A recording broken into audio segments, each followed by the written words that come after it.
Fala pessoal, bom dia, tudo bem? Sejam bem-vindos. Mais um dia na nossa gravação das oportunidades da semana, em parceria com o canal Monitor de Mercado. Me chamo Alan, hoje dia 30 de outubro, uma segunda-feira. Vou colocar minha tela para a gente iniciar com a análise do gráfico do Ibovespa. Vamos lá, pessoal. O Ibov ainda segue, né, dentro do canal de baixa, topos e fundos descendentes. Está ali testando aquela faixa de 112, ponto de decisão importante, tá? Caso ele venha perder esse 112, né, perder essa região de fundinhos anteriores, esse pavio aqui, se não me engano, no dia 6 de outubro, exatamente. Se ele perder essa mínima aí do dia 6 de outubro, vejo a possibilidade do Ibov voltar para a faixa do 107, quem sabe até a faixa de 105, tá? Onde nós temos uma próxima linha verde como suporte, ou seja, ele pode aí simplesmente continuar caindo dentro desse canal de baixo, buscando ali os próximos alvos. A região que o Ibov está é uma região chata, né?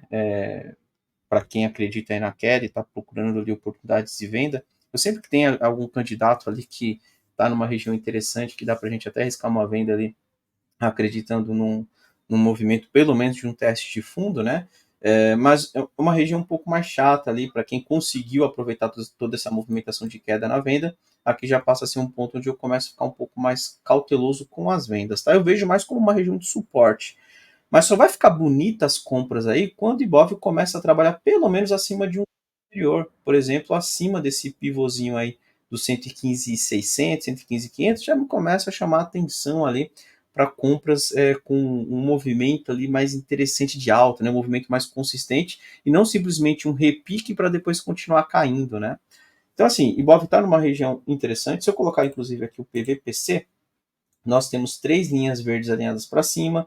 Ele está tentando evitar essa linha vermelha, tá? Então, o Ibov, para quem acredita na movimentação de compra, ele precisa reagir agora e evitar essa linha vermelha, rompendo aí a região de topos anteriores. E quem sabe a gente não veja ele testando 117.200 até essa região aí dos 120 mil novamente. Então, precisa ter uma reação agora.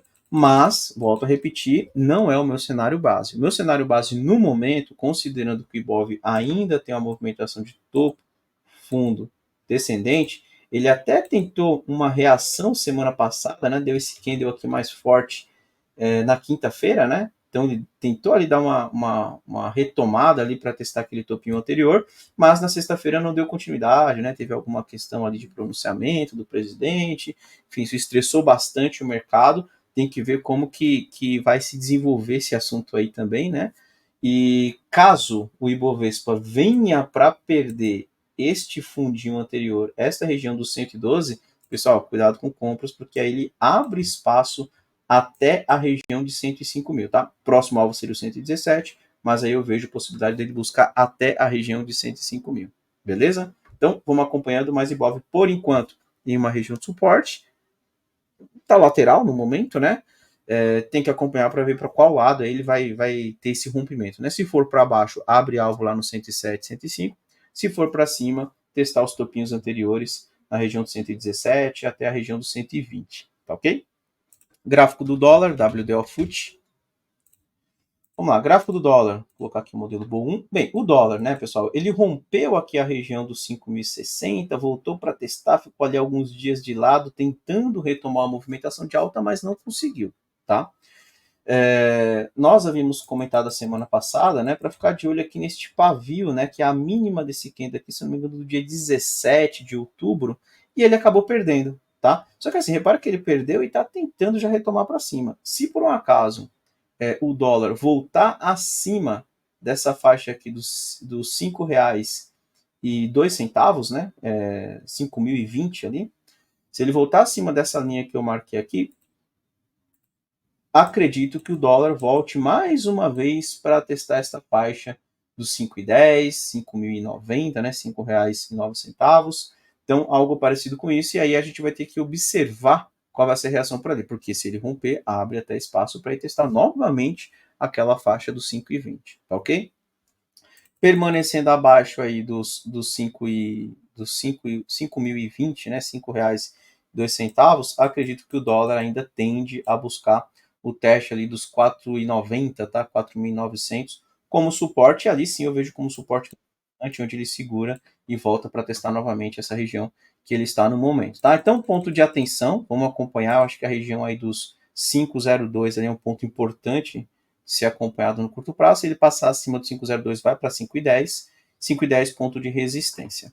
Bem, trouxe dois candidatos. O primeiro candidato que eu gostaria de comentar aqui com vocês é o gráfico de Suzano, tá, pessoal? É um gráfico de compra, eu vejo numa região de suporte importante.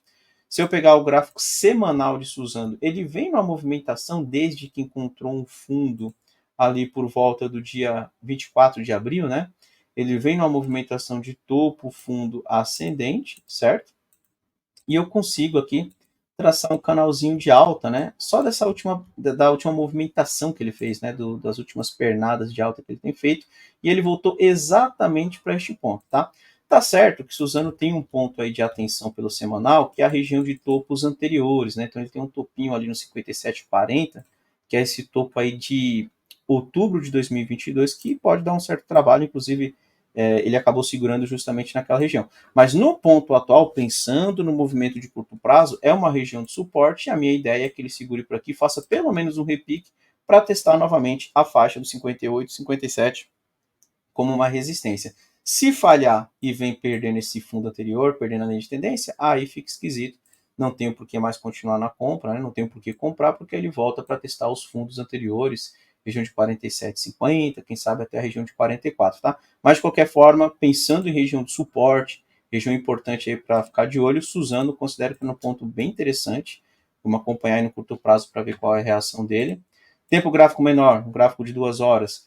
Por exemplo, no gráfico de 2 horas, se ele começar a fechar acima de 53,40, escapando essa linha vermelha, eu vejo que ele tende a voltar pelo menos aqui na região dos 56, tá? Então, acima de 53,40, acima da linha vermelha, 56 seria o meu primeiro alvo, e aí chegando lá tem que acompanhar a reação do preço, beleza? Outro candidato que eu gostaria de deixar aqui na gravação seria o gráfico de Tecnisa, mas aí seria um gráfico de venda, tá? Vamos lá, Tecnisa deu uma pernada forte de queda, né? Desde que encontrou topo por volta do dia 15, 14 de setembro. Movimentação forte de queda, movimento de repique, tá? Entendendo que ele continue, né, na sua pernada de queda, a ideia para a Tecnisa, deixa eu só traçar uma retração. Opa, peguei a ferramenta errada. Aqui, ó, retração. Traçar uma retração. Repara que ele perdeu, voltou no 38% e já sentiu bem, tá? Inclusive na sexta-feira era um excelente dia ali para ficar de olho, pensando numa venda. Meu primeiro alvo para a Tecnisa seria o teste do fundo, e se for perdido, o próximo alvo passa a ser a região destes fundos aqui de março, tá? Lá na região de 2,20, 2,30. Ele começa a ganhar mais resistência pelas mimas, né, podendo até mandar um pouco mais para baixo. Não acredito que vai lá nos próximos alvos, mas o alvo que eu colocaria ali como alvo principal seria o teste aí dos 2,20, tá? Então seria uma movimentação de cerca de 20%, né? O ideal é que ele não volte mais acima dos 3,20, tá? E acelere aí na sua movimentação de queda. Vamos acompanhar para ver se vai dar continuidade aí o gráfico de Tecnisa. E aí, pessoal, vamos dar uma olhada no gráfico do S&P 500, né? Como sempre fazemos ali durante a semana. Vamos lá, S&P 500. S&P 500 acabou perdendo, né, a região dos 4.200. Lembrando que os 4.200 era uma região de suporte, era o topo de fevereiro do ano passado, né? Não, teve fevereiro de 23, desculpa. Fevereiro de 23 ele acabou perdendo ali, deu uma esticada e assim, ele abriu o alvo para continuar caindo, tá? Meu próximo alvo que eu vejo aqui para o S&P 500 é na região dos 4.050. Tá? Então, testar esse pivôzinho ali que ele deixou por volta de abril de 23. Claro, ele acabou de fazer um novo fundo, então natural que haja algum tipo de correção, tá? Mas qualquer correção para testar justamente essa faixa dos 4.200 começa a ver como resistência, e a ideia é que ele bata a cabeça por aqui e mande para baixo novamente, tá? Então 4.050 seria o meu próximo alvo que eu tenho para o S&P 500. Movimentação de queda, acredito que ele continue na sua movimentação de queda ali nos próximos dias. E, para finalizar, vamos dar uma olhada no gráfico do Bitcoin. Bitcoin, enfim, rompeu aqueles 28.500, acho que eu já tinha comentado semana passada, rompeu a região dos 32 mil, e eu tenho uma expectativa, se o Bitcoin voltar para testar o 32 mil, é região de suporte, é um ponto que eu ficaria de olho pensando em compras, tá? Ele tem um próximo alvo aqui na região dos 36 mil, pode ser que ele nem volte mais para os 32, porque ele já vai direto para os 36. Em caso de rompimento dos 36 mil, se eu pegar o meu gráfico semanal, traçar uma retração do fundo até o topo que ele deixou lá em novembro de 2021, os 50% de retração está nos 42 mil. Então, caso o Bitcoin consiga ficar acima dos 36, minha próxima resistência, meu próximo alvo que eu colocaria ali seria na faixa dos 42 mil, tá, pessoal? Então, Bitcoin aí, uma movimentação de alta, topos e fundos ascendentes, qualquer correção, vejo ali um candidato interessante, um ponto mais para se pensar na compra, né? E vamos ver se ele consegue romper esses 36, quem sabe aí buscar os 42 mil, que é o próximo alvo na retração, o próximo alvo de resistência do Bitcoin. Beleza? Então é isso daí, pessoal. Vou encerrando por aqui. Desejo aí para todo mundo uma excelente semana, né? Bons trades e semana que vem estamos de volta com mais uma gravação das oportunidades da semana em parceria com o canal Monitor do Mercado. Um abraço, pessoal. Até semana que vem. Tchau, tchau.